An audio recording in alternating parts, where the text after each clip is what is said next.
Okay, we are live. Good morning, good afternoon, or good evening, wherever you are joining from. A very warm welcome from my name and from Carnegie Middle East's name. I am joined with distinguished guests, and we are going to have, I think, a very lively and very important discussion on Syria, and particularly on the multiple normalization, or more accurately, perhaps the rapprochement tracks that there are between the regime in Damascus and various regional actors, particularly the Arab world, Saudi Arabia, Turkey, and the Europeans, the European Union. But let me, before we move to the discussion and to move to our guests, I want to quickly, say a few words about the region and Syria in few words, and then we move to our discussion. I think it would be perhaps an understatement to say that the situation in the region is tense. The atmosphere is heated. I think we've a lot of people, particularly in Beirut and Israel, but in general in the region, are bracing and waiting for what will be the reaction of Iran and its proxies in the region to the assassination of Ismail Haniya and Fuad Shukr from Hezbollah. We haven't seen the response yet. But it's also important to highlight that this tense situation on and off has been going on more than 10 months now, since the beginning of the Gaza war. Perhaps it's not felt in faraway capitals, but the region has been on its toes for quite some time. And I think this has had quite an impact on the region, but also on Syria. And in fact, I think a paradoxical impact on the Syrian situation, which before the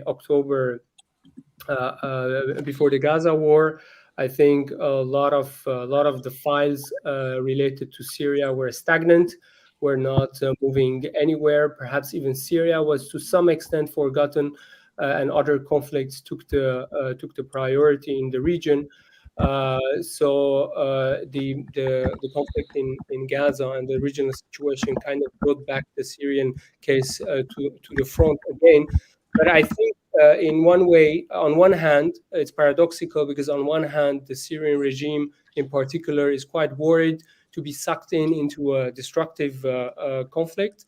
And it has arguably tried to avoid that for quite some time.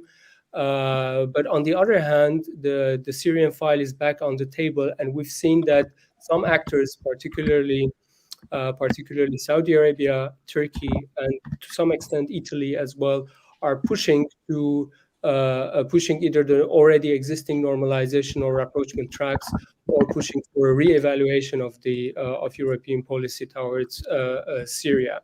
So it is in this context that today we want to discuss the various rapprochement tracks that exist. And without further ado, I want to start our discussion with my colleague Sinan. I will introduce my speakers as I go. Sinan is a colleague of mine. He's based in Brussels. His research is mainly on Turkey, but on various matters: Turkish foreign policy, transnational policy, security policy, among other issues. Sinan, please, the floor is yours. And I was hoping you could shed some light on the most recent developments on the Turkey-Syria track, because arguably, a lot can change if Ankara and Damascus come to some sort of an agreement or understanding. Please, the floor is yours. Sinan, we cannot hear you. Have you unmuted yourself?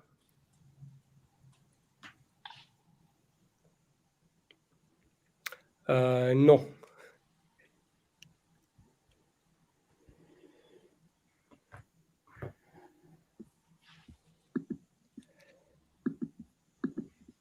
Okay. Sinan, I think we had this problem. Maybe you may need to change your browser. That could help. Okay. While you do that, I think I will go to Maria. Maria, I mean, things have changed quite significantly in the past few months. When you think that European policy towards Syria remained more or less the same for the past couple of years, we've been several announcements from particularly 7 countries, including Italy. I was hoping that maybe you can shed some light. What does all that mean for Syria, but also for European policy, particularly forged in Brussels? Please, the floor is yours. Oh, apologies, Maria. Yes. Okay. Thank you, Armenak. And yes, it's a difficult task to actually kickstart a discussion, but I will try to do it at my best. I'm sure that Sinan was better placed, especially with the regional perspective. But let me start with the sort of hot potato, which is this recent declaration of recent letter from 7 EU member states, small states of the European Union and Italy, to actually the High Representative Joseph Borrell to rethink the EU-Syria strategy. A brief context here. The EU Joint Council decision of 2017, which we call the EU-Syria strategy, basically, in a nutshell, was based on the idea that Europe should condition reconstruction aid to reconstruction funds to Syria to a meaningful political transition in Syria. So, I think that we arrived to the fact that 7 member states plus Italy called for a rethinking of this strategy because they say this strategy actually did not deliver. Now, let me straight something out quite clearly. It is true that, as we can see, years have passed and we did not see a political transition in Syria. However, this doesn't mean that the main point, which is stated in the 2017 EU-Syria strategy, which is the fact of Europe upholding human rights principles and therefore conducting a principled foreign policy towards the Middle East, should be actually totally debunked, and that we should rethink a new strategy from scratch. So my point here is to say that when we think about a call for rethinking European strategy towards Syria, I can understand that there is an argument in saying that this strategy didn't deliver a change in Damascus, but I do not see a point when there are like some stakeholders of the European Union that they think that this automatically means normalization with the Syrian regime. Now, because if I have to be looking at Europe, actually the one thing that at this moment, in this moment, Europe actually suffers of a huge credibility deficit, especially among Arab public opinion after the Gaza war, precisely on upholding human rights principles. Therefore, committing to the isolation of the Syrian regime, it should be actually something that Europe should continue at least to commit for in the first place, but also it should be a policy that Europe should keep. Then if we can actually open another discussion on saying that the EU-Syria strategy of 2017 needs to be changed on the tools through which it actually conceptualize humanitarian aid and humanitarian funds that are like delivered for the Syrian people, then I can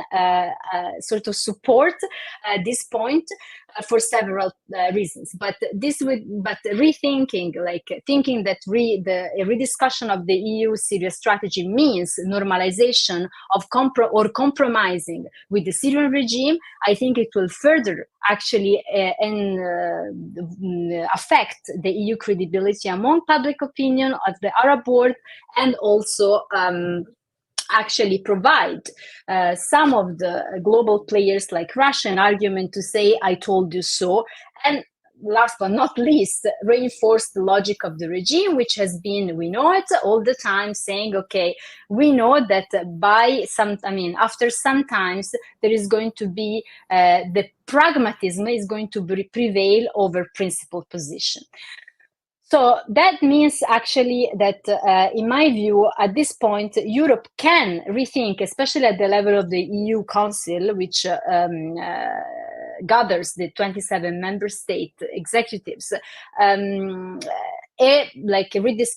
rediscuss the Syrian strategy, but again, not by challenging the issue of the normalization. I think that, however, a discussion over the political positioning over the EU member states needs to be done, precisely because one of the flaws of the EU strategy of 2017 is that eventually, after it was issued, it allowed every single member state to actually behave vis-a-vis of the Syrian regime in a different manner. So there was EU member states who had embassy staff present in Damascus, others who had chargés present in Damascus, and others who did not have anyone at all, or did have an envoy, but it was more based in Beirut. I think that there should be a discussion among EU member states that actually clarifies this point. What is our political stance towards Damascus? As I said at the beginning, however, I think that there is no better time rather than now to actually clarify principles. And actually, principles can go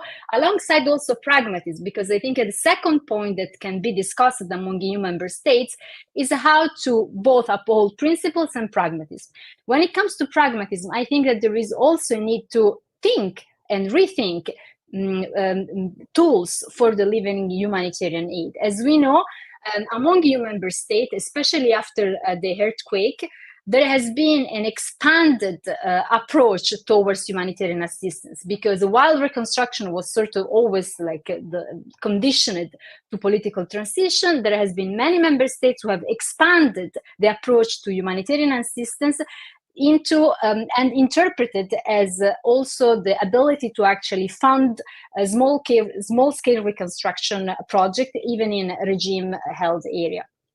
Others instead, other member states have totally boycotted this, especially in regime-held area. I think that there is a desperate need to clarify what the EU member states at the level of the Council want to do when it comes to tools of humanitarian assistance, and what humanitarian assistance, what small-scale reconstruction project means.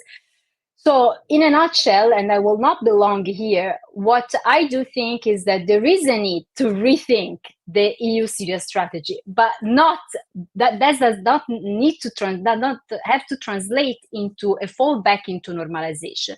On the contrary, it has to start a discussion where the EU member state can rethink how to harmonize actually both principles and pragmatism.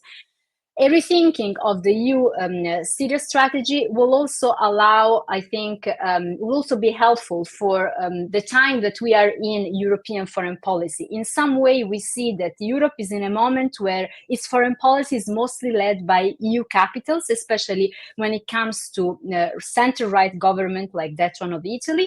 And also, I think that more and more, and less actually by Brussels institutions.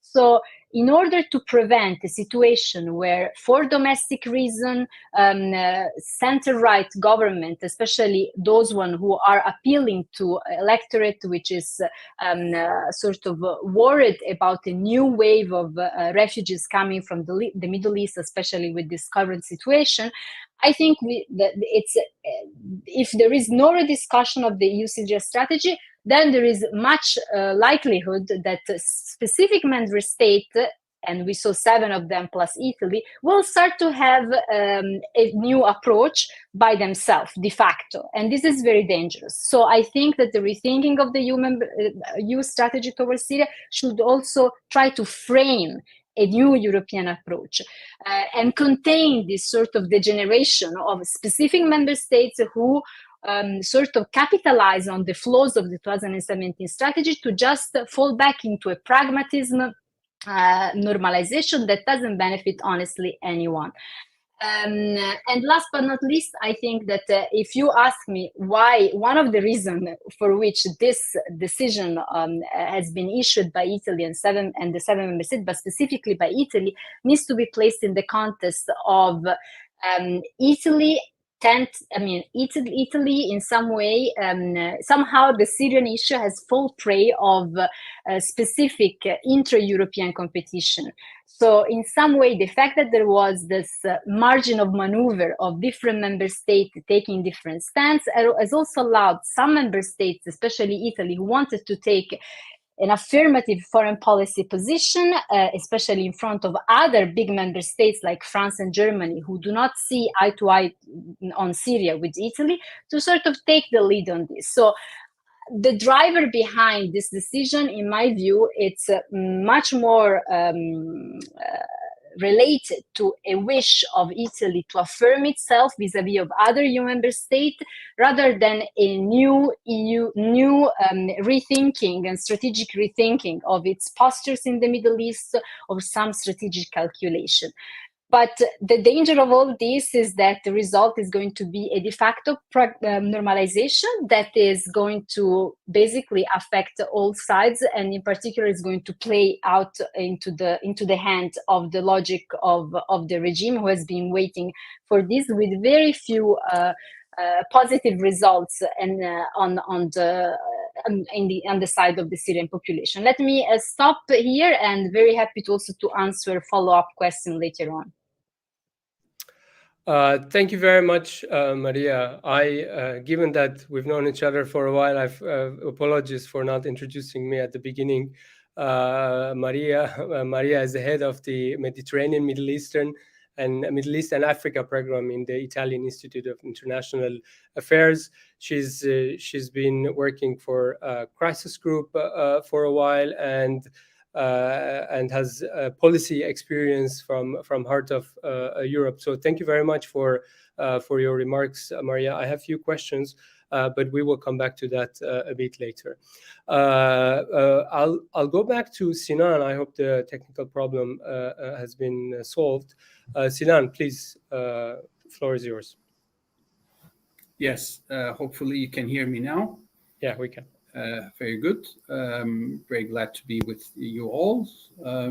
Now, with regard to Turkish outlook on Syria, what we see is really a willingness on the side of Ankara to normalize the relationship with the Assad regime.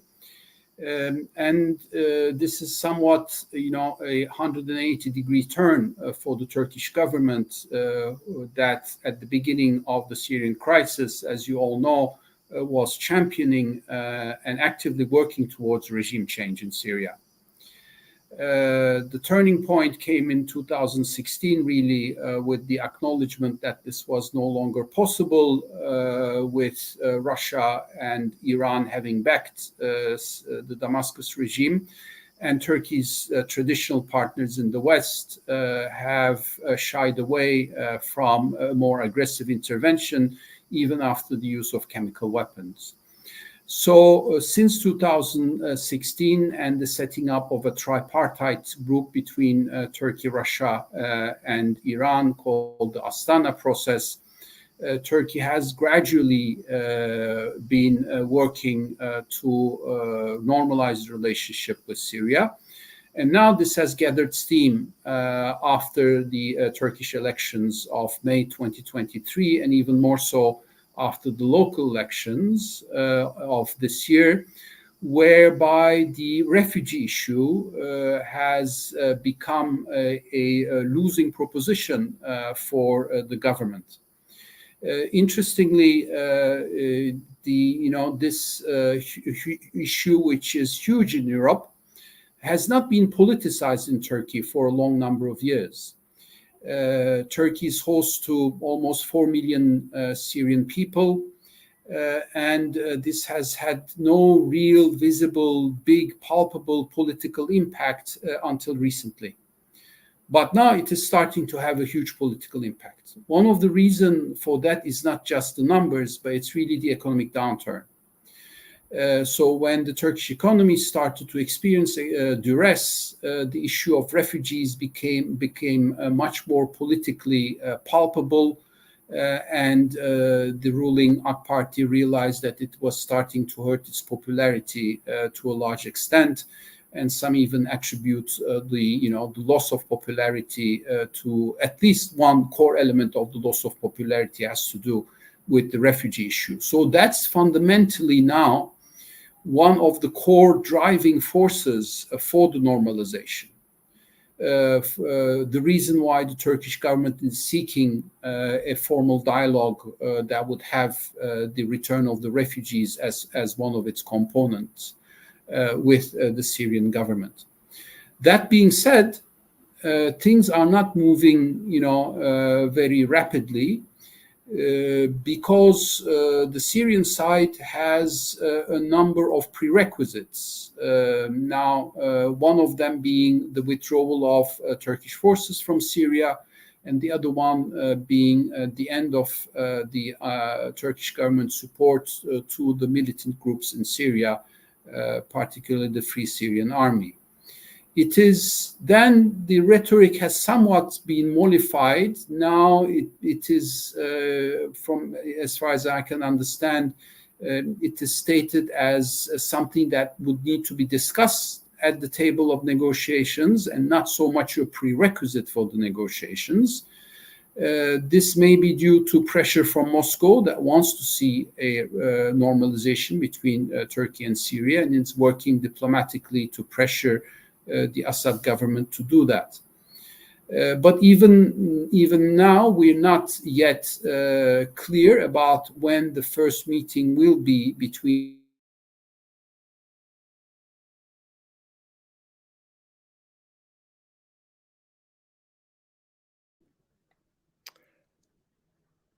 Is it just me or we lost Sinan?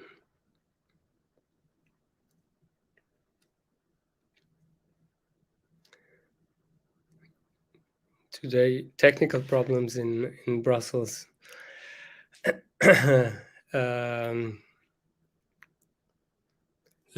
give it another 10 seconds. If Sinan is back, we could continue. Okay. Well, okay, let me continue. Maybe we can come back to Sinan during the discussion. I'm sure there will be questions on the Syria-Turkey rapprochement track.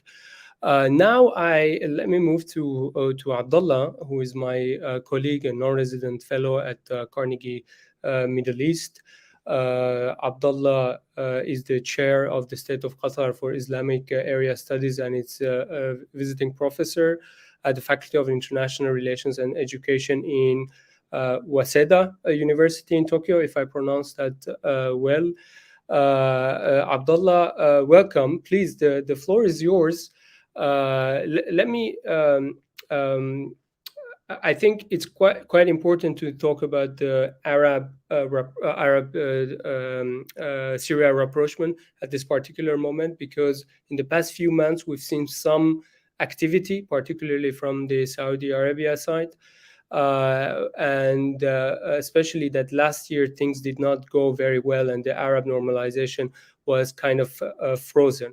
So, what is your take on that? Have things changed? Where do you see this normalization or rapprochement track going? Thank you, Armenak, and thank you for inviting me with this distinguished group.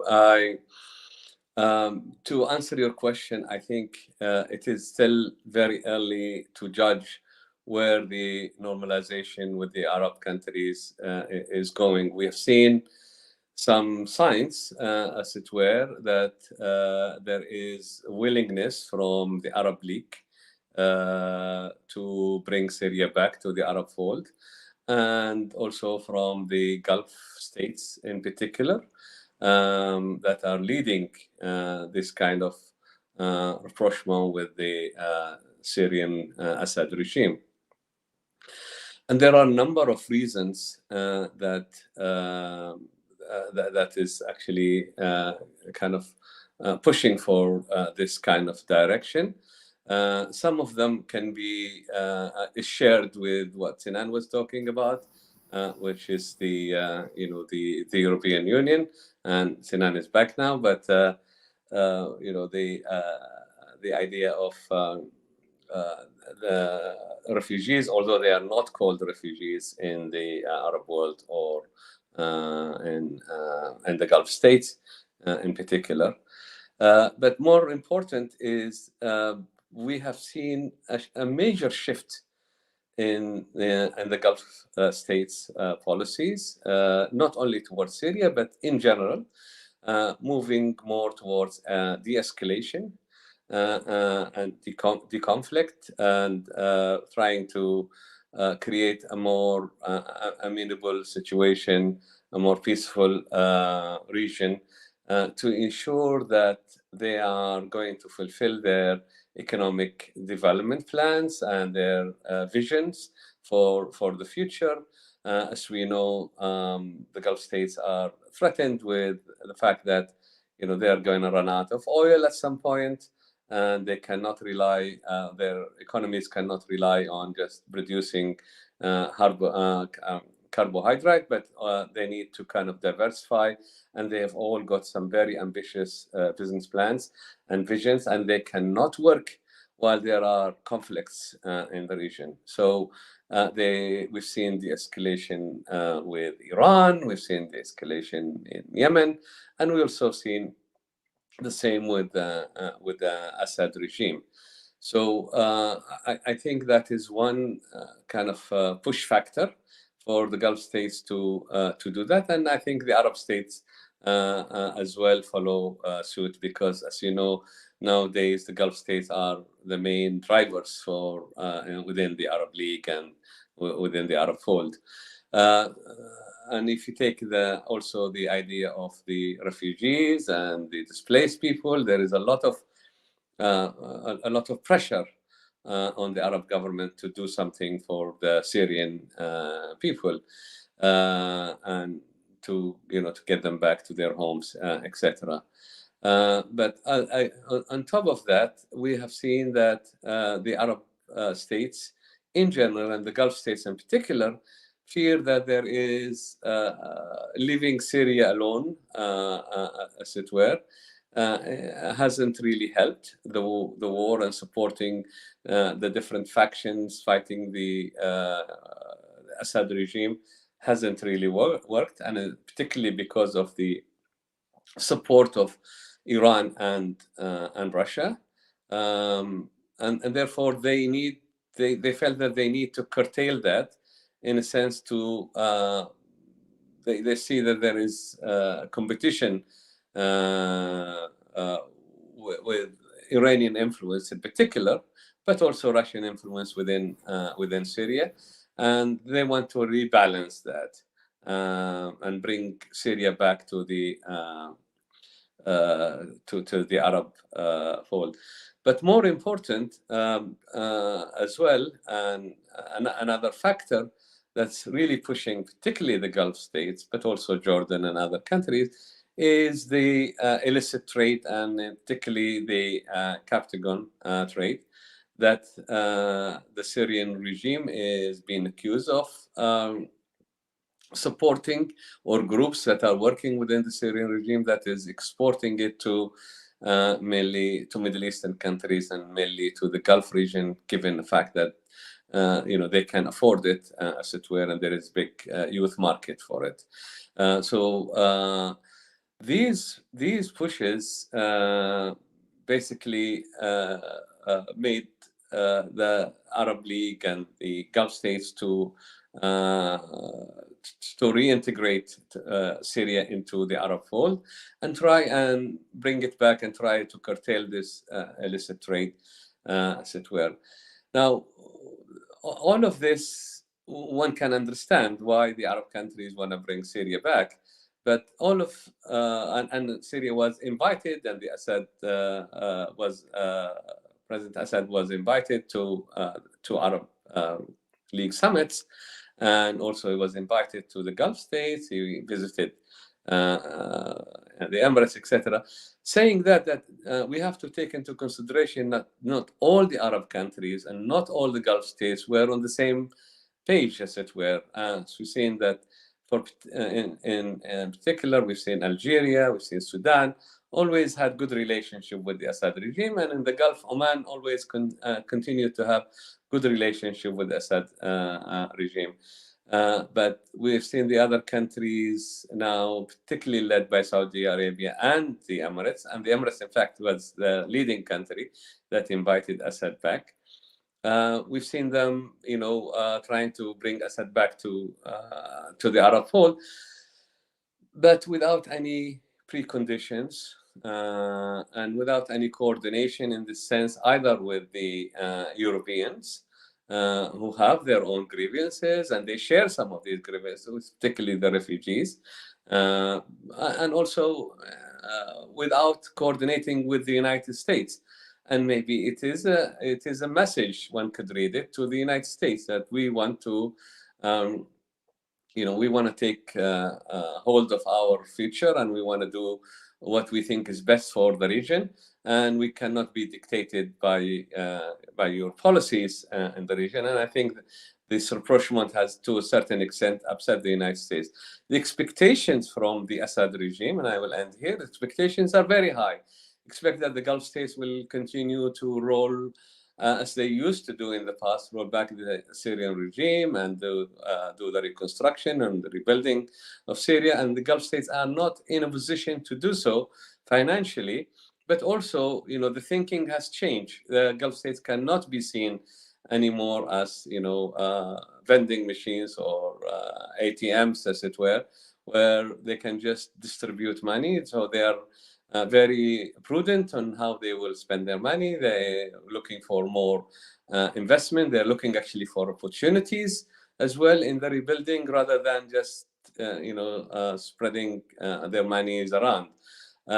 So the Assad regime expectations is very high, but the outcome from the Gulf states has not matched that, and we've seen like a cooling of the relationship to a certain extent. So there are a number of factors that push the Gulf states and the Arab countries to bring Syria back into the fold, but to kind of manage the expectations is still very far for all of them to reach. But I think we are not going to see a great movement towards that, although one can expect that perhaps the current crisis that Armenak, you just mentioned, whether there's going to be a war with Hezbollah in Lebanon, and whether the axis of resistance will participate in this war, and if the Syrian movement or the Syrian groups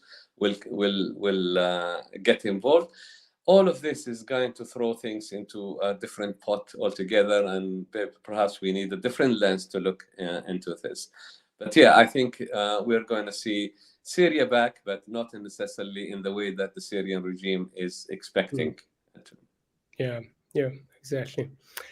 Many thanks, Abdullah. Now I move to Sawsan Abou Zaineddine, who is an architect and urban development planner by training. She leads a Syrian NGO, Madaniya, and her background is in the development sector and multidisciplinary approach to addressing many phases of the Syrian conflict through research and practice. And I'm happy to give the floor to you, Sawsan, particularly to maybe shed some light on the various Syrian perspectives, right? We don't have one Syrian perspective anymore after more than a decade of conflict. That includes the regime, the Northeast, the Northwest, the Syrian civil society. I'm particularly keen on hearing your thoughts on how do they view all these rapprochement tracks between Damascus and various actors in the region. Sawsan, the floor is yours, please.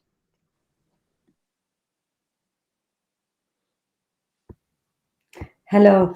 Thank you very much, Armenak. And I'm definitely going to speak from the perspective of the civic space, the Syrian civic space, and the actors who would still aspire for a democratic future of the country. But I would be happy to reflect a bit on some sort of assessment of what does all of these what do all of these tracks mean in terms of the power balance for the regime and the different de facto powers and authorities in the country. And perhaps I'll start where Abdullah finished, given that the Arab normalization track is the most mature for now. And I would slightly disagree that it's too early to judge. I mean, we're talking about at least 2 years of continued conversations in here. And while the interests and the push factors may slightly differ between the region, as in Lebanon and Jordan, particularly as opposed to the Gulf states, the efforts has been put together in a collective initiative to address the situation, with refugees and the Captacon files being the most pressing files when it comes to Jordan and Lebanon. I think it's the influence of Iran and the de-escalation of the region that's driving the approach of the Gulf state. And if we would look at all of these 4 indicators and the which have been the main push factors for this initiative, I would say that there's little to none success in any of them, really, to observe over the past 2 years. What's worrying me is that the efforts of the regional countries, particularly concerning the refugee files, is intersecting with the increasingly vocal calls among certain EU states now to push for the for reconsidering the diplomatic relations with the Assad regime by reviewing the EU strategy. But if we look at the refugees file, what was at stake is working towards a safe environment for a safe and voluntary return of refugees. That was the point on the table, and we're increasingly we keep seeing the documented cases of enforced disappearance and detention and torture against those who were forcibly deported by Lebanon to Syria. If we look at Captagon, the flows of the drug trade out of the borders of the country is only flourishing. And with the current Gaza war, I think there's no hope for curtailing or tempering Iran's influence in the region. We can see that in the presence of high official Iranians in the state institutes, in the army, in the whole security apparatus. But we can also see it in the economic interests of Iran, particularly in the property investment and portfolio in Syria. The Arab Liaison Committee has failed to renew its meetings for quite a few months now, and I don't see any hopes with that, not just because the regime is blocking the efforts, but also because of, I would say, lack of interest from Jordan to put more efforts, given that what's at stake for Jordan, which is clearly the Captacon file, has yielded no efforts whatsoever. And even the deep engagement of Jordan with the intelligence services of the regime did not materialize in any sort of agreement. On the contrary, we've seen direct military interventions of Jordan on Syrian soil now to manage the situation. So this is what we can expect from the regime when it comes for trying to engage diplomatically and rehabilitate relations. And I think this should be the lens through which we judge the future impact of the rapprochement efforts by Turkey, or if the EU strategy to Syria is to be reconsidered. Now, the issue is 2 things here I want to go back to. A is the fact that how Lebanon and Jordan are also building on the interests of some of the European states to push more towards reconsidering and rehabilitating the diplomatic relations with the regime. And I think the calls towards early recovery, the calls towards incentivizing efforts to create a safe and calm environment for the voluntary return of refugees, which is really what's being used by Italy and Greece and the multiple countries who are pushing for reconsidering the strategy in Syria. It's so these shared interests, or in some cases, I would say they're being used as a cloak to kind of enact or act upon the interests of the regional country. And this is particularly what worries me, and I'll get to that later, because I think in a way this has given some of these countries the moral upper hand to lecture Syrians on the need to move towards early recovery, or for the right of return of refugees, in a way that, you know, this dismisses all the efforts that have been put by Syrians and Syrian civil society actors and human rights defenders and humanitarian actors to actually respond to the catastrophic humanitarian and human rights crisis in the region. And I'll get back to that in a bit if possible. But I also want to comment on the rapprochement efforts by Turkey, because I think that's the most worrying and alarming at the moment, particularly given Turkey's involvement in Syria. So we're talking about a huge military investment in the country, particularly in the northwest and in the factions of the armed groups that are directly sponsored by Turkey. But we're also talking about cultural enforcing cultural and administrative dominance, and a huge strategy of Turkification in the region. That's to speak about Northwest, but also the political interests and the multiple military interventions in Northeast Syria.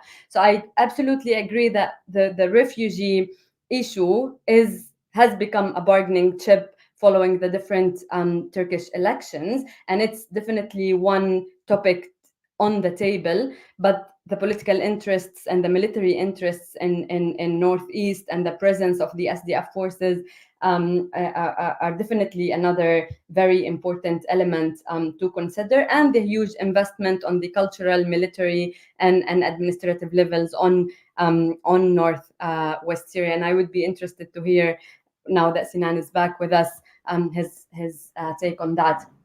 But with this in mind, I think the future of these efforts between Ankara and Damascus can only result in a reconfiguration of the geopolitical structure of Syria on military basis, on military ground, and that's worrying, because at least a third of the Syrian population currently reside in Northeast and Northwest Syria. Another third lives in regime-held area, and a third is spread around the world. So we're talking about 1/3 millions of Syrians who live in there, who have been victims for the war strategies of the regime, and later of the de facto authorities, political and military de facto powers in place. So we're talking about groups who would definitely pose a significant problem for the government of Syria if they are reintegrated in the country. So what does this mean? And if these are no longer a prerequisite for the rapprochement efforts, but more points of discussion on the negotiation table, I think we're talking about a huge shift in here, a huge shift not just for the civilians, but also for the opposition, who have been largely adopted by Turkey, and for the armed groups who have been largely funded and administered by Turkey, but also for the SDF and the autonomous administrations with this and all of the tensions around the relationships with them. So this is going to be the bargaining chip, I think. And I can only see it materialize in a military reconfiguration, really, of the country that would pose significant impact. Now, on this, I really want to stress that what needs to be done, I agree with Maria in here, is that there needs to be a reconsideration of the strategy of dealing with the Assad regime. But is the question to restore diplomatic relations? Again, judging by the results of the Arab Initiative, I would say definitely no. And I do need to stress that this is not stemming from political affiliation with or against the regime or any other political parties. That's not the question in here. This is really a logical exercise of assessing the factors and the roots of this political crisis that turned into an armed conflict, yielding a huge human rights and humanitarian crisis. So if our interventions are to address this crisis, then the logical exercise of trying to deal with its factors and its root causes is essential. And unfortunately, thus far, the strategy has been very passive. And the engagement in the technical details has been completely divorced from the political stance of at least the EU when it comes to Syria. We're talking about no reconstruction, no lift of sanctions, and no normalization. But when we look at the engagement in the very technical files, such as aid to start with, we could really see the gap in terms of how the different states and the EU in general, and so the US, is exercising their leverage to try to use these different technical files to at least work around or absorb the power structure and try to incentivize a political process. What worries me the most with all of these different tracks is that the political process is already dead, but we're completely delegitimizing and undermining any efforts of the political process. We're only creating parallel tracks now, and we've seen that even with the Arab Initiative, the regime has turned into more of a bilateral ties and relations to advance individual interests, but there has been no progress on the collective multilateral initiative and the different 5 points that are on the table today. That's on the contrary, we see more bilateral relations now taking the space. So when we also diversify resources and efforts and leverage from the only track that is supposed that its only mandate is to deliver a political process, we're risking we're really risking the long-term future of this country, and although slowly and through an ad hoc matter, we're rebuilding it over mountains of unaddressed severe grievances that would only break into new cycles of violence in the future. I keep going back to... I hate to interrupt. Please wrap up in 1 minute, please. Absolutely. So I perhaps what I want to say is that it's really time to invest the resources and the efforts and all the leverage that's there to reconsider the different tactics and concrete policy options that are being exercised by the different actors, without really trying to take this moral position on, we're trying to support the day-to-day, we're trying to improve the day-to-day conditions of Syria. And there's a very worrying position here, because recovering things on the socioeconomic level in this superficial way, I worry would only lead us to a Gaza example in the future, because these efforts are not taking into consideration the long-term peace-building prospects of the country, given the masses of human rights violations that are committed by this regime. Thank you, Sawsan. I want to quickly move to the questions, because we have quite a few questions in the comments. But actually, using my power as a moderator, I actually want to ask the first question to Maria, and then move to the other question. I think your point was quite compelling and quite clear, Maria, about reformulation doesn't really mean normalization, and it's a process that has perhaps had to be done even earlier. But two quick questions: is this how also the 7 countries, including Italy, think? Or they have maybe other agendas, internal or the EU agendas, or they do have a different understanding? And another one, a bit technical, so our audience can understand better. What does this mean? Does this mean that on a quite senior level in Brussels, people will start discussing the re-evaluation of Syria policy, or this will pass, in a month or two? Yeah, please. Thank you. I will try to be brief because I know we are short on time. So exactly, actually, you were best at formulating better than me. Reformulation of the EU strategy doesn't mean normalization. And it's a false logic to think that reformulation means normalization, especially in the light of what all the colleagues have said just until now, that we saw the Arab experience, more Captagon, more crony network, and no political transition to anywhere. So, okay, the regional strategy for Syria of the EU didn't work to deliver political transition, but neither engagement seems to deliver. So I could have that as a counter argument. When it comes to your question on whether the call of the 7 EU member states plus Italy to review the EU strategy, what does it mean? It's quite actually interesting, because they used the idea that the EU 2017 strategy doesn't work, but with the assumption that this actually means we should fall back into pragmatic normalization.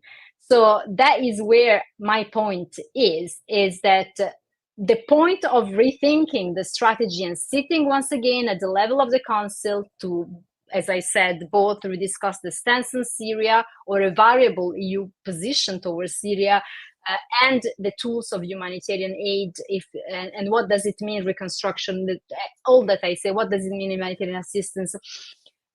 It's what it's needed, but the 7 member states have actually taken the failure of the 2017 strategy and leverage on it to actually translate that into a normalization.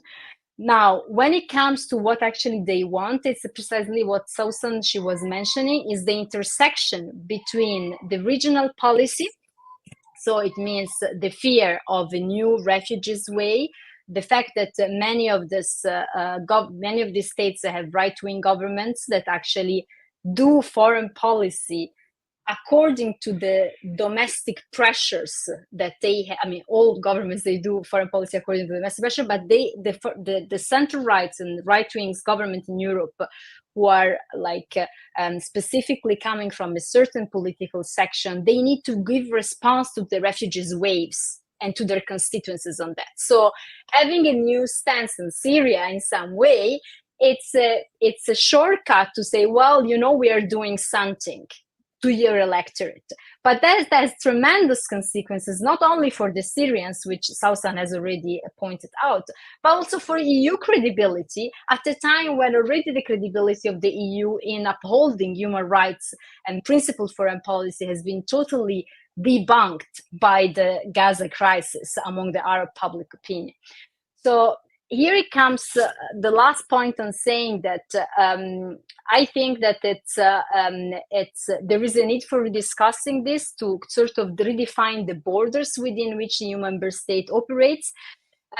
But at the same time, it's quite important, and I mean it's because failure to do so somehow it will more and more create this degeneration by which single EU member states, for their own domestic reason of intra-EU competition that I have highlighted before, they actually are taking this stance. So basically, Syria policy falling prey of European domestic issues in some way.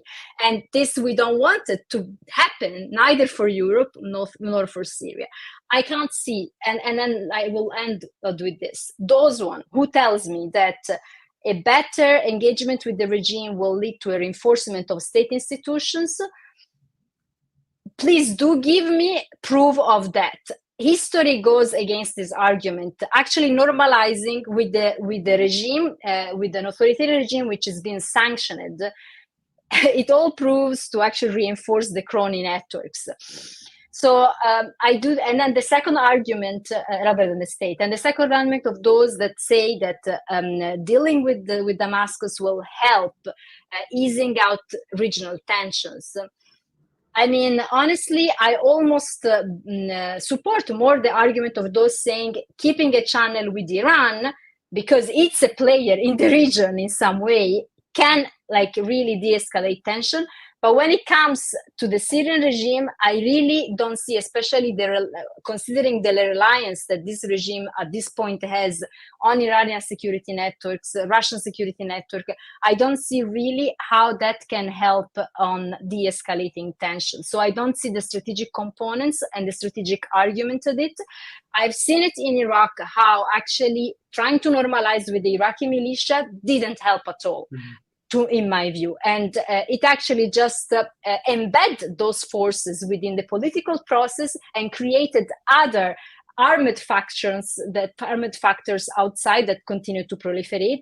We got no results. So I can very well see how this will replicate in Syria. And I will end here. Thank you. Thanks, Maria. We have a few questions on Turkey-related questions, or northern Syria. One of them is about the security of the return of refugees if they ever. Oh, we lost Sinan. We lost Sinan again. Okay, it's a bit unfortunate. Let me go to you, Abdullah. There are at least two questions which touch upon the illicit trade, particularly on Captagon. Yes, I think we have two questions on that. I want to combine that with something you mentioned, that the Gulf had or still has expectations from the Syrian side. I think Captagon, you already mentioned it. I wanted to ask, beyond Captagon, what are the expectations from the Syrian side to push some of the processes that exist forward? Thank you, Armenak. I think we have to take into consideration that, of course, as I said earlier, not all the Gulf states or not all the Arab states have the same position. Even now, with normalization and rapprochement with the Assad regime, we've seen Qatar is still not accepting that, and it still remains to be seen how far this is going to go with the other countries. We also have to take into consideration that for the Arab countries in general, and the Gulf states in particular, they care less about human rights or democracy and how the regime is conducting itself within its own people, as long as they can see that that this is kind of having Syria back kind of works in their vision to curtail the Iranian influence, maybe the Russian influence, and maybe stop of course, the Captagon trade, etc. And I think what the message that they've sent to the Assad regime is that you've won, and I don't think he is in a position to give in anything to their demands, especially that what is he going to get for it? They're not paying the money that he's requesting, and therefore he knows he's got a very strong card, which is the Captagon, and to a certain extent the other card is the refugees. And I think this is where, going back to what Maria was talking about, and maybe the other then the other colleagues is that where can the Arab states and the European and the US work together to pressurize the Assad regime to do so? Going it individually, bilaterally, is not going to help. He is actually taking advantage of the situation. But then, when we talk about the going collectively, we're talking about a GCC that is not on the same track, as it were. On one hand, the Arab League is in tatters, as we all know. The European Union, it's the most, of course, celebrated regional integration project, but it still has failed miserably when it comes to its policy towards the Middle East. in many respects, whether it is the Mediterranean dialogue, the Mediterranean policies, etc. And there is need to coordinate with them still, because they are affected. The Europeans are affected by what's going on in Syria. And there is a need to also coordinate with the United States, because you cannot have normalization, you cannot have rebuilding and trade and bringing the Syrian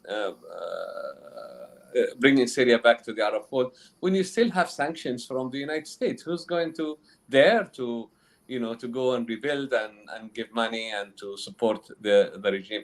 So without having a collective multilateral approach towards Syria, I don't think this bilateral relationships and trying to go for a quick win is going to work, and it's really letting down the Syrian people in the process.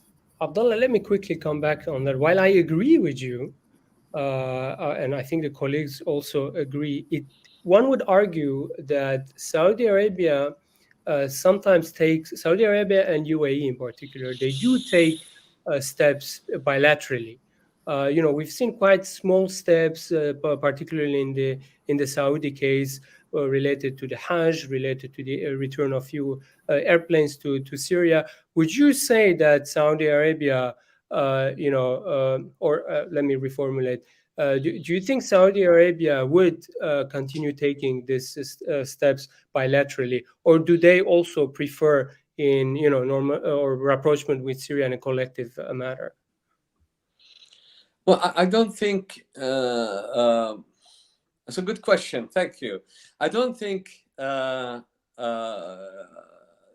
Saudi Arabia in particular is a leading country within the Gulf states and within the Arab world, and it has a very important role to play. But I don't think the Saudis can kind of pressurize everybody, and I think they're at the moment. They see themselves in a situation where they need to de-escalate, and I think they are going for Saudi first rather than a regional first policy.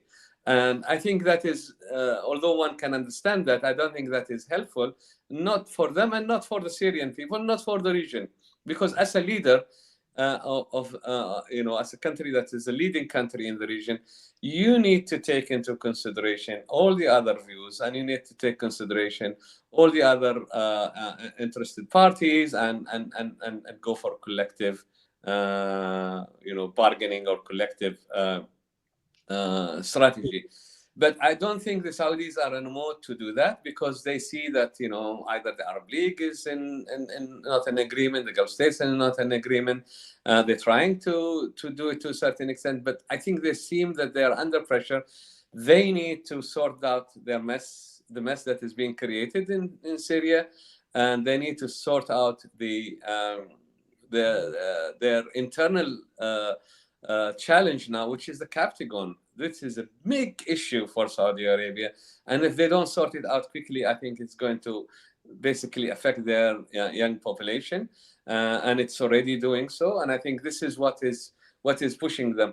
My fear is, again, like others have spoken about, is that all these individual policies are well understood, but they need to be coordinated. They need to be supported by other countries. Otherwise, the Assad regime will just take advantage of each one of them, and this is what is happening, and this is what we are seeing, and this is why we're saying there is no development in even curtailing the Captagon trade, despite all the pressure to do so.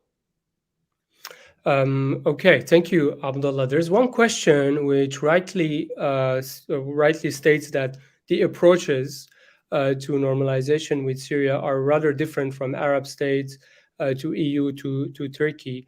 And this question is directed to you, Sawsan. I think you would be best positioned to answer, because it asks, Seda Altung asks, how will these different stakes be reconciled in favor of the Syrian society, essentially? Well, I think the interests of the different stakeholders in these different tracks may differ, but eventually the result is one. And we could also note that the influence of the different stakeholders who are engaged in these rapprochement or normalization efforts could have different impact on different geographies. As I said, I do think definitely that Turkey's efforts would result in a complete reconfiguration of the geopolitical structure of the country. But other than that, I think the outcomes that we should expect from the different approaches is one. It's literally sending a message on the international level. It's an enforcement of a culture of impunity. We could observe how it's already influencing the attitudes of different authoritarian regimes around the world. It's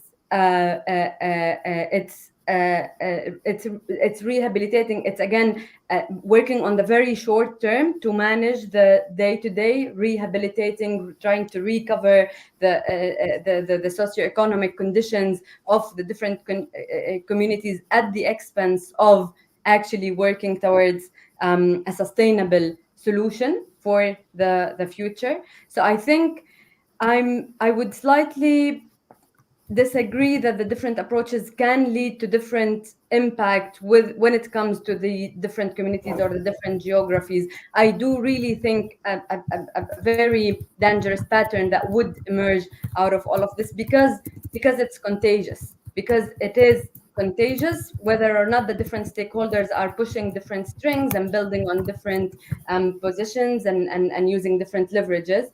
But eventually it's only creating multiple tracks, diverting the efforts from where it should be invested, and reconsidering the leverage, the tools, the different policies that are used to just remove withdraw the upper hand from the regime. Yeah. Thank you, Sawsan. I want to come back to my colleague Sinan. There are a few questions on one related to refugees, whether if they're back, who will guarantee their security. Another about disarmament, possible disarmament and reintegration of armed groups into national army, or whether regime's attack on Idlib are imminent. I wanted maybe to give you a few minutes to continue what you were saying at the beginning, and maybe also tackle some of these questions. Please go ahead. All of these questions are very relevant, and they just demonstrate the complexity of the task at hand.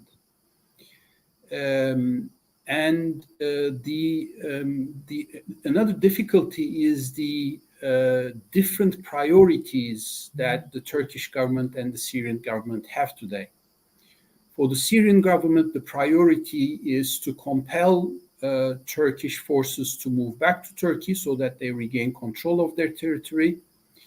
Another priority is obviously to normalize the relationship at a time when the security landscape in the Middle East, especially in the southern neighborhood of Syria, is becoming even more inflammable. Whereas on the Turkish side, the priority is to ensure that in the settlement, post-settlement, the region is not used as a security haven for what Turkey considers to be for PKK-linked activities. And the second priority is to ensure the safe and large-scale and voluntary return of refugees back to Syria. And in the midst of this, there's the issue of demilitarization, integration, demobilization of the militant groups. So when you put all of these priorities on the table, you see how complex the diplomatic negotiations are going to be. There is no short-term solution to this, and the thing that we can only hope, at least, is to have a start of these negotiations, a roadmap that would enable the policymakers on both sides to start to talk about each individual track. These tracks are obviously interconnected. They're not totally separate from each other, but the conditions for reaching an agreement on each of these tracks are going to be also quite sort of elaborate and sophisticated. The way that you tackle the question of the return of the refugees obviously will be different than how you tackle DDR for some of the Syrian militant groups or the reconstruction of Syria. And here, I think it would be wise for the Turkish government to try to broaden the scope of its diplomatic engagement and not focus solely on Syria, which obviously needs to be the first counterpart, but also start to have a diplomatic approach to other capitals that matter, whether this is Brussels or Washington, because ultimately there will need to be a joint effort to tackle some of these issues, especially the reconstruction of Syria, which needs to be an indispensable element if there is going to be an environment that would be conducive to the safe and voluntary return of the refugees. Because one element of that is security, which is what the Syrian government can provide, guarantee that they would not be under any sort of security risk. But another element of this is to create the right social economic conditions in Syria so that these people would be incentivized to return back to their countries.